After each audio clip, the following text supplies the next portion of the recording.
সাথে বন্ধুত্ব করো, আল্লাহর সাথে বন্ধুত্ব করো। যখন তোমার বয়স যুবক বয়সে থাকবে, আল্লাহর সাথে বন্ধুত্ব করো, তাহলে আল্লাহ পাক তোমার কামিয়াব করে দেবে।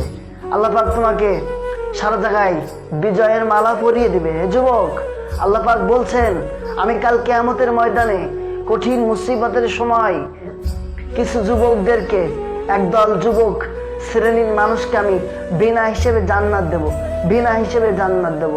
সেই যুবকগুলো কারা? এই যুবকগুলোদেরকে আমাদেরকে চিনতে হবে। এই যুবক যারা, আমাদেরকে তাদেরকে চিনতে হবে। এই যুবক কারা? যুবক আছে আপনার বিভিন্ন রকমের শ্রেণীর যুবক পায়দা হয়েছে, কিন্তু দেখেন এই যুবকগুলো তার চেয়ে ভিন্ন।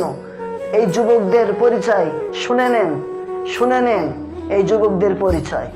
এই যুবকরা হলো রাত্রে আধারে তারা আল্লাহর কাছে কাকুতি মিনতি করে।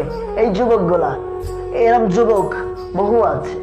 এই যুবকগুলা যারা কলেজ ইউনিভার্সিটিতে পড়ে, যারা বিভিন্ন রকম পেশায় যারা জড়িত যুবক ছেলে যারা, তারা আল্লাহকে বলে নাই, তুমি আমি কেন ভুলে যাচ্ছি, কেন আল্লাহকে ভুলে যাচ্ছি?